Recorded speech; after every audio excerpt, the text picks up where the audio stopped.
Hello everybody and welcome back to this tutorial where we are going to create our keylogger, upgrade it a little bit and then implement it into our backdoor. Now of course we already have the base part of the keylogger since we coded it in the previous project, so there is no need to do it again. Therefore the first thing that we are going to do is we are going to copy that keylogger into our backdoor project. So let's do that right away. Open up your terminal.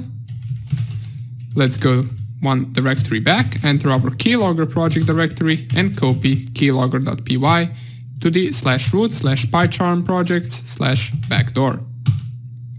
Once we do that, we can exit the terminal and we will have the keylogger inside of our project. Okay, good. Now, the first thing that we notice is that we're missing this library. So let's install it right away so we don't get those annoying red lines. Let's type pip3 install by input, and the first thing that we're going to do is we're going to convert our keylogger into a class. That's right, we're going to use our keylogger as a class once we import it inside our backdoor, and we're also going to add some cool features to this keylogger. Okay, now straight away, since this is a keylogger for Windows, we can delete this line as we're only going to use the path to be the os.environ of the app data where we're going to hide our process manager.txt file, which will store the keystrokes.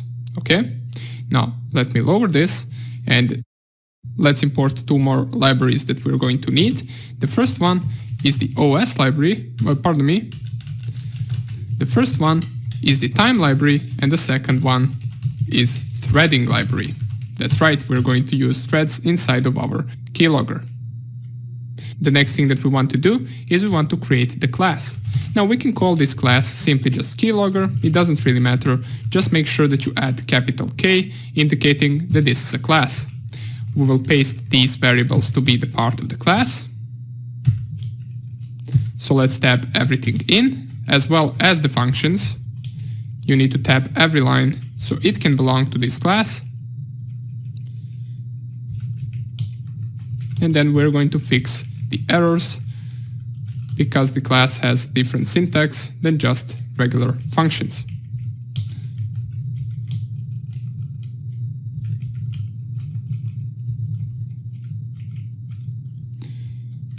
I could have probably selected all and just tabbed it all immediately, but since I started like this, let me finish it like this. And this with listener we're also going to tab in. It will also belong to the class itself, but we are also going to add it straight away into a function. That function will be called start. And this function will belong to the class, therefore it will be a method. It will take the self parameter as an object and it will take the global listener as a variable, which we will use right here. Okay, so this is our start method. Now let's check all of the errors that we have. So we defined these two variables at the beginning, nothing wrong here. In our first method, we need to add the self argument. Let's not forget the self argument inside of every function. So the write file should also have the self argument. And also whenever we call a method, we need to call it with the self argument specified before. Okay, let's see whether we have another error. Here it is. The path, well, we need to specify self.path. We cannot really use just path, since the path is the variable that belongs to the keylogger class. So we use the prefix self, and we also need to add the self argument to the start. Okay, we already have it right here. And we also need to add the self argument inside of our listener when we call the onPress function. Okay, now that we fixed all of the errors that we had, let's also add the self arguments to all of the variables.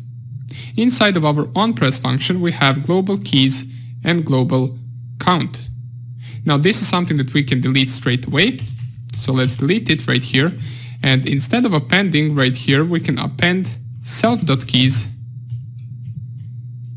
and we're appending key. We also want to type here self.count to be increased +1. And inside of this class, we are not going to have the init function because we defined everything right here. Therefore, there is no need for us to have the __ init function. Right here, instead of checking the count, we want to check if self.count is greater than 1. If it is, then we will set the self.count to be equal to 0. We will call the self.write file onto the self.keys, and then we will set the self.keys to be equal an empty list. Alright? If I'm not mistaken, that should be everything that we need to change. Right now, let us add a function that will read the keystrokes that are inputted inside of a file. And you're going to see in just a second why we need that function, so let's first create it. We're going to call it read logs. It will take the self argument since it belongs to the class, and then we can open the file, which is at the path or at the self.path location. We can open it for reading of text, and we can open it as f. And we will return from this function f.read, which will read all of the contents from this file. Okay, so right now, let us go all the way down, check right here, and let's add another function, which is going to be the self-destruct function. But before we actually code the contents of this function, we're first of all going to define it. And before we add anything to it, right below we're going to create the main part of the program. So we want to make sure that this keylogger can be ran individually. You do not need to import it in Backdoor. In case we need it, we can import it inside of our Backdoor and use it like that. So in order to make this a standalone program as well, we can specify if __name__ equals main. Then we will run our keylogger. In any other case, once we import it, this part of the program below this if statement will not get ran. Okay, so we're going to initiate a keylogger object, which we will call keylog equals keylogger, and we will call a thread on that keylogger. So how do we do that? Well, we will specify the thread object to be equal to threading.thread, and the target function will be keylog.start. And you will notice that the start function will start our listener, and it will also process our keys, which will call the onPress function, and the onPress function will call the write file function. In case we want to read the logs, then we need to call the read logs function separately, but before that we need to first of all start this thread, and we start it by specifying the start function onto our thread object. Now, here comes the interesting part. How can we make all of this work? I know it might be a little bit confusing, but stick with me right here. We're going to finish it up soon. First, what we need to do is inside of our self-destruct function, we will add a variable called self.flag to be equal to 1. After that flag is set to 1, we will call listener.stop, which will stop the listener, and we also want to os.remove self.path, which will remove the file containing all the captured keystrokes, which will self-destruct all of the keystrokes that were saved on the target PC. Okay? So now that we did that, we need to make sure that we are running the keylogger until this function is called. So how can we do that? Well, we created the self.flag variable, or we set the self.flag variable to be equal to 1, but this has to be a global variable in order for us to access it right here as well. So let's go at the beginning of our class and define the flag to be equal to 0. And as long as the flag is equal to 0, we will run our keylogger. So we will specify that right here. In order to access the flag outside of our class, we will specify while keylog.flag is not equal to 1, we want to print the logs. So the logs we will store inside of a logs variable, and the logs will be equal to keylog.readLogs. And remember, readLogs function simply returns all of the contents from our file where the keystrokes are captured. Okay? Then we can print the logs, and then we can call keylog.self-destruct, which will destroy and delete our file with all the keystrokes.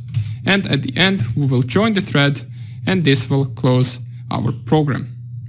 But before we actually test this, we need to make sure that we are doing this at every 10 seconds. So time.sleep 10. There is really no need to do this all the time. We can simply just do it every 10 seconds. So once we capture enough keystrokes, we can print it to the screen and then we can self-destruct. Just 1 second, this has to be actually out of the while loop. So now it should be good to go. We're simply checking whether the flag is not equal to 1. If it is not equal to 1, we will read logs. If it is equal to 1, well, then we will self-destruct. Okay, so let's test our program. What this program should do is it should sleep for 10 seconds. Then it should print out all of the keystrokes that we inputted in those 10 seconds. It should print those keystrokes and then it should self-destruct or delete that file. After it will join the thread and it will close the keylogger. So let's test it out. In order to test it on Linux, before we transfer it to Windows, we need to type this in hash. So it is a comment and we will add a path to be equal. Simply just process manager.txt. And we need to add this between single quotes. Okay, here it is. Now let's test this program. If I go right here and Python 3 keylogger.py, it started the program. Now let's type some random things right here. How is your day today? Let's see whether this will get printed right here. It does get printed right here. If we type something else, such as for example, what is your name?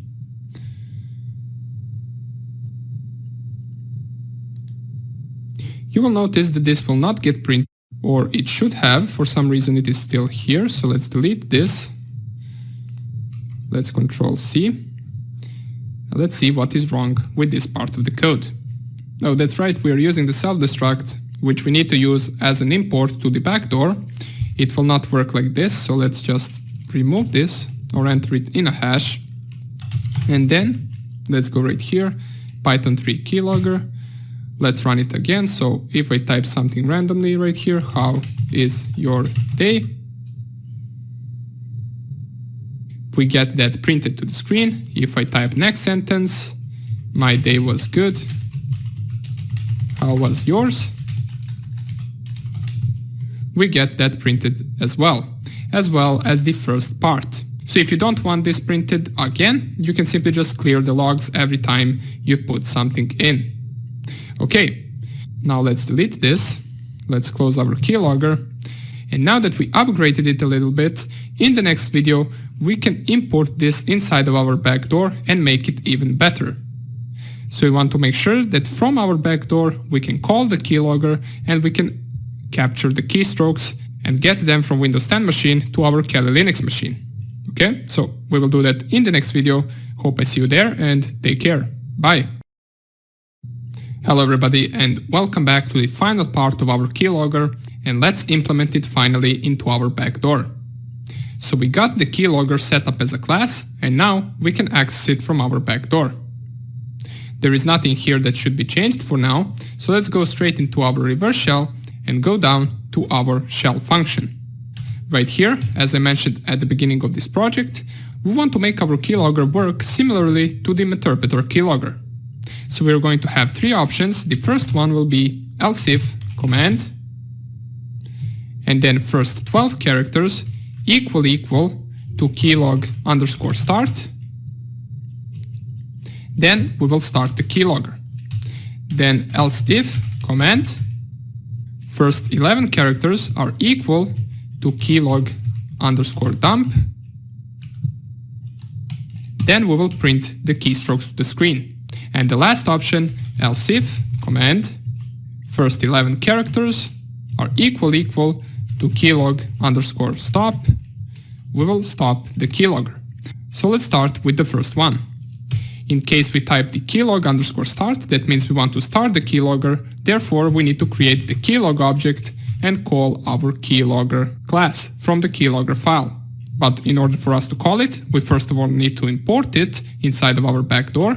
So let's go all the way down and import keylogger.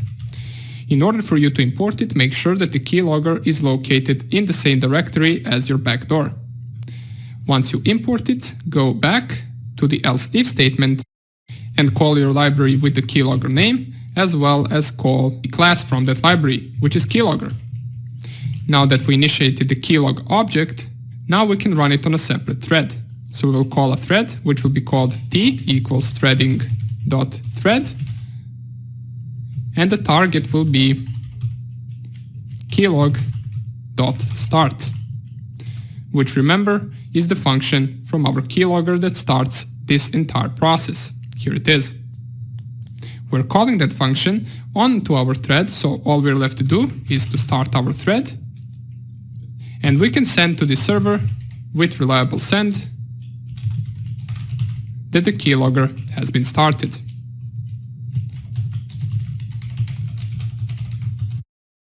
So we don't have to code anything inside of our server part of the code. We will simply just send a message, keylogger started, and now in case we want to print the keystrokes, we need to call the readLogs method from our keylogger.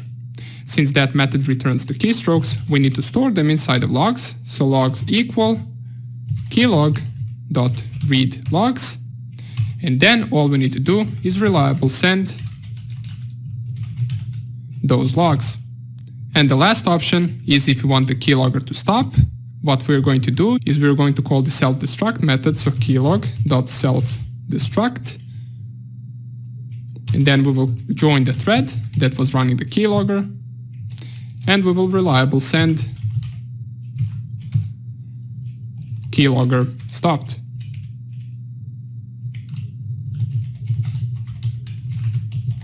Simple as that. Now it says that we do not have the threading library, so let's import it right here. Import threading. And let's go to our keylogger to see whether everything is set correctly. We first of all want to unhash this because we're going to test it right now inside of our Windows environment, and we want to hash this one. And everything else should be good to go. Once we stop the keylogger, we're calling this self-destruct method, which will set the flag to equal to 1, and it will stop the listener as well as remove the process manager.txt. Okay, so now that we did that, we need to transfer both of these files to the Windows 10 machine in order to compile them. So let's do that right away. We will call our USB drive to come to Kali Linux. Let's open it up. Let's copy both the backdoor and the keylogger to our USB drive. So let's navigate first to the PyCharm project and then backdoor, copy keylogger.py to media, root and then USB drive, and then copy backdoor.py to media, root and then USB drive.